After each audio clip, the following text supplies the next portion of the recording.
പക്ഷേ ബംഗ്ലാദേശിലെ അവസ്ഥ എന്ന് പറയുന്നത് വല്ലാത്ത പ്രതിഷേധങ്ങളും പ്രക്ഷോഭങ്ങളും ഉയരുകയാണ്.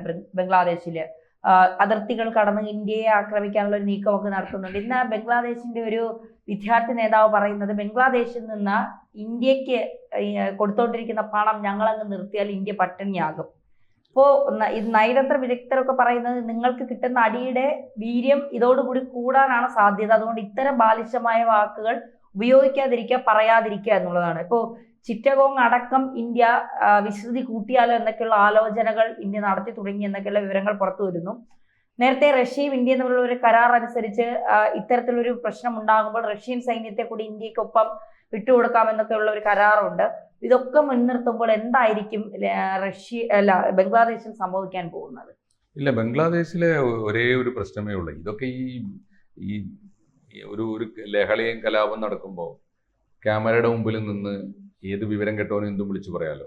അങ്ങനെ അവിടുത്തെ ഈ വിദ്യാർത്ഥി നേതാവക്കന്മാർ എന്നൊക്കെ പറഞ്ഞ ഏത് വിദ്യാർത്ഥി നേതാവ് കലാപകാലത്ത് എല്ലാവരും കയ്യിൽ കിട്ടുന്ന ആയുധമൊക്കെ എടുത്തിട്ട് പൊതുമുതൽ നശിപ്പിക്കുകയും മനുഷ്യനെ ഉപദ്രവിക്കുകയും ചെയ്യുന്നതാണല്ലോ കലാപം. അതങ്ങനെ എടുക്കേണ്ടതുള്ളൂ. അല്ലാതെ ഇപ്പോൾ തലക്കകത്ത് ആൾപ്പാർപ്പുള്ള ആരെങ്കിലും പറയുമോ ബംഗ്ലാദേശിന്റെ സഹായം നിർത്തിയ ഇന്ത്യ എന്ത് കുന്തമാണ് ബംഗ്ലാദേശ് ഇന്ത്യയെ സഹായിക്കുന്നത്? എന്ത് സഹായിക്കാനാണ് അവർക്ക് പറ്റുക? ലോകത്തിലെ ദരിദ്ര രാജ്യങ്ങളുടെ പട്ടികയിൽ കിടക്കുന്ന ഏറ്റവും താഴെ തട്ടിൽ കിടക്കുന്ന ഒരു രാജ്യമല്ലേ ബംഗ്ലാദേശ്? അവർക്കും അറിയാതെ മറ്റു രാജ്യങ്ങളുടെ സഹായം കൊണ്ട് നിൽക്കുന്ന ഒരു രാജ്യമാണ് ഇന്ത്യ. ഉദാരമായിട്ടുള്ള സഹായം അവർക്ക് കൊടുത്തിട്ടുണ്ട്. മാത്രമല്ല ബംഗ്ലാദേശിലേക്ക് ഒരുപാട് എനിക്ക് നല്ല ഓർമ്മയുണ്ട്. മോദി അധികാരത്തിൽ വന്നതിന്റെ തൊട്ടടുത്ത കൊല്ലം 2015 മറ്റുമാണ് ഈ റോഹിംഗ്യൻ അഭയാർത്ഥികളൊക്കെ കൂടി വന്നിട്ട് ബംഗ്ലാദേശിൽ അടിഞ്ഞു. അപ്പോൾ അവർക്ക് എന്ത് ചെയ്യാൻ പറ്റും? അവർക്കൊരു ഷെൽട്ടർ കെട്ടിക്കൊടുക്കാൻ പോലും അവരുടെ കയ്യിൽ നിവൃത്തിയില്ല. എന്നിട്ട് അന്ന് എൻ്റെ ഓർമ്മ 3000 വീടുകളോ മറ്റോ റോഹിംഗ്യൻ അഭയാർത്ഥികൾക്ക് ബംഗ്ലാദേശിൽ കെട്ടിക്കൊടുത്തത് ഇന്ത്യയാണ്. അങ്ങനെയൊക്കെയാണ് ഇന്ത്യ ഉദാരമായി സഹായിച്ചുകൊണ്ടിരുന്ന സർക്കാരാണ്. അതിൻ്റെ ഒരു കാരണമുണ്ട്. അന്ന് ഇന്ത്യയുടെ ഒരു സഹോദരമായ നിലപാടാണ് ബംഗ്ലാദേശ് 71 തൊട്ട് ഇതുവരെ. ഇപ്പോഴാണ് ആ നിലപാട് മാറിയത്.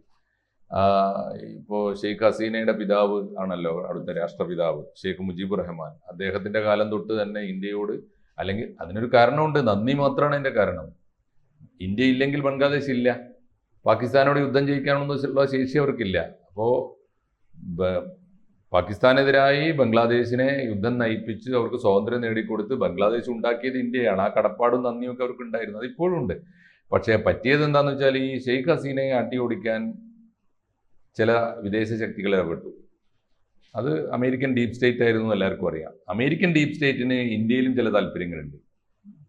ഇന്ത്യയെ നേരിടാൻ, അല്ലെങ്കിൽ ഇന്ത്യക്ക് നേരെ ഒരു കണ്ണ് വെക്കാൻ വേണ്ടിയിട്ടാണ്. ഇന്ത്യയുടെ സമീപത്ത് അവർക്കൊരു താവളം വേണം എന്നുള്ളത് കൊണ്ടാണ് അവർ ബംഗ്ലാദേശിൽ ഒന്നും ഇടപെട്ടതല്ല. ബംഗ്ലാദേശിൽ എന്താ കിട്ടാനുള്ളത്? ബംഗ്ലാദേശിൽ ഒരു വിഭവം എന്ന നിലയിലൊന്നും കിട്ടാനില്ല. എണ്ണയില്ല, ധാതുലവണങ്ങളില്ല, അങ്ങനെ കൃഷി മാത്രമേ ഉള്ളൂല്ലോ. അപ്പോൾ ഇപ്പോൾ ഈ പറയുന്നതൊന്നും നോക്കണ്ട. ബംഗ്ലാദേശിൽ ഇപ്പോൾ ഉള്ള കലാപം നമ്മൾ ഈ ഉദ്ദേശിക്കുന്ന തരത്തിലുള്ള കലാപമല്ല. ബംഗ്ലാദേശിൽ ഇപ്പോൾ അനിവാര്യമായ കലാപമാണ്. 2024 കഴിഞ്ഞ കൊല്ലം അവിടെ ഒരു കലാപം നടന്നു, 1.5 കൊല്ലം മുമ്പ്, 2024 ജൂലൈ ഓഗസ്റ്റില്. ആ കലാപം കഴിഞ്ഞപ്പോഴാണല്ലോ ഷെയ്ഖ് ഹസീന ഓടിപ്പോകുന്നത്. അതിന് മറുപടി ആയിട്ടുള്ള ഒരു കൗണ്ടർ റിവോൾട്ടാണ്. എൻ്റെ ഒന്നാമത്തെ കാരണം കൗണ്ടർ കലാപമാണ് എന്നുള്ളതിന്റെ തെളിവ് എന്താ? അന്നത്തെ കലാപം നയിച്ച ഏറ്റവും വലിയ വിദ്യാർത്ഥി നേതാവാണ് അവിടെ കൊല്ലപ്പെട്ടത്. ഹാദി, എന്താണ് അയാളുടെ പേര്? ഉസ്മാൻ ഹാദി, ഷെരീഫ് ഉസ്മാൻ ഹാദി. ഹാദി കൊല്ലപ്പെടുന്നു എന്ന് പറഞ്ഞാൽ 2 അർത്ഥമാണ് അതിനുള്ളത്, 2 ലക്ഷ്യമാണുള്ളത്. യാദൃച്ഛികമായി സംഭവിച്ചതല്ല. ഹാദി കൊല്ലപ്പെടേണ്ടതുണ്ട്.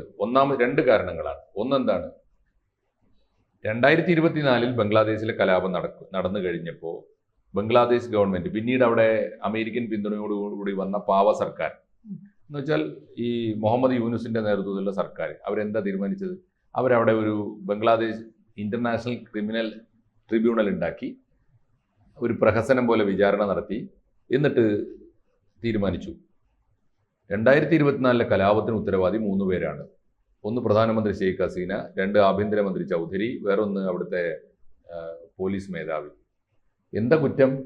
ഒരു നാട്ടിൽ കലാപം ഉണ്ടാക്കുമ്പോൾ അവിടുത്തെ സർക്കാർ സ്ഥാപനങ്ങളും പൊതുമുതലും മുഴുവൻ നശിപ്പിക്കുമ്പോൾ ഹിന്ദുവിനെ എന്ന് വെച്ചാൽ ഈ വിരോധമുള്ള എല്ലാവരെയും ആക്രമിക്കുമ്പോൾ ഈ നിരോധിക്കപ്പെട്ട ജമാഅത്തെ ഇസ്ലാമി ഉൾപ്പെടെയുള്ളവർ പുറത്തു വന്ന് തെരുവിൽ കലാപം കൂട്ടുമ്പോൾ ആ കലാപം ഏത് ഗവൺമെന്റും അടിച്ചമർത്തേണ്ടത് അവരുടെ ബാധ്യതയാണ്, ഡ്യൂട്ടിയാണ്. അത് ചെയ്തു എന്ന കുറ്റത്തിനാണ് ഷെയ്ഖ് ഹസീനയുടെ ഈ 3 പേരുടെ പേരിൽ വധശിക്ഷ വിധിക്കുന്നത്.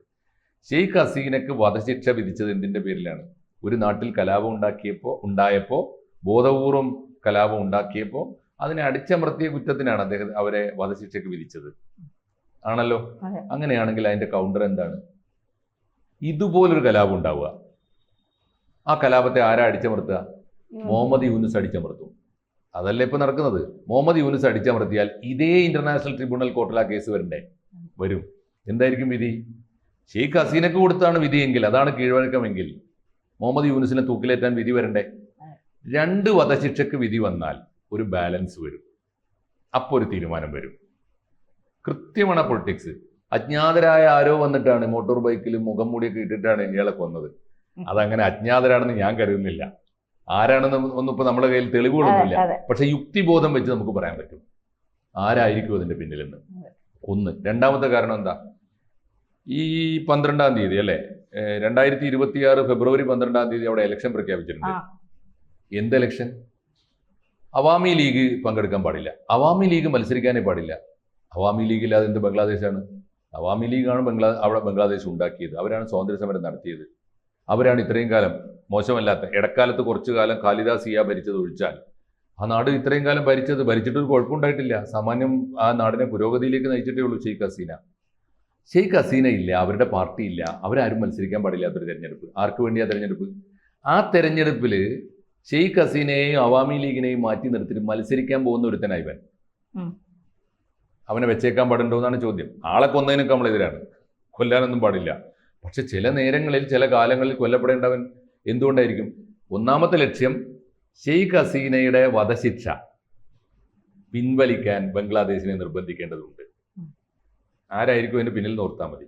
2, ഈ ഫെബ്രുവരിയിൽ പ്രഖ്യാപിക്കുന്ന തെരഞ്ഞെടുപ്പുണ്ടല്ലോ, അത് ഇൻക്ലൂസീവ് അല്ല, അത് ഡെമോക്രാറ്റിക് അല്ല, ഫ്രീ ആൻഡ് ഫെയർ അല്ല.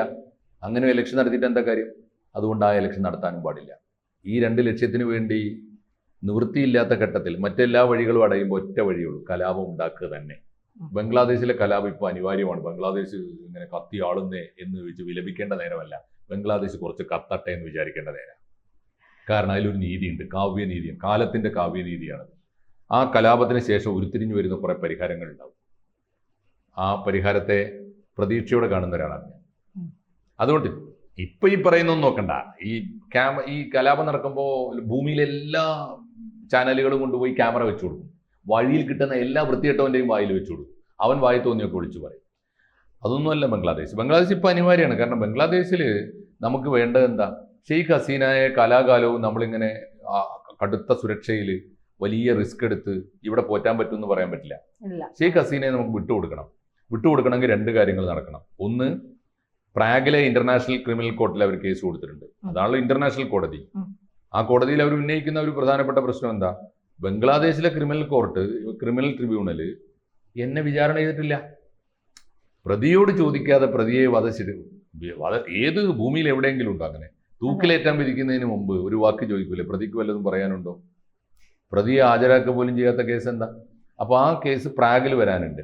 പ്രാഗിൽ വരുന്നതിന് മുമ്പ് തന്നെ ബംഗ്ലാദേശിൽ നിന്ന് അടുത്ത കേസ് കൂടി ചെല്ലണം. ആ കേസ് എന്തായിരിക്കും?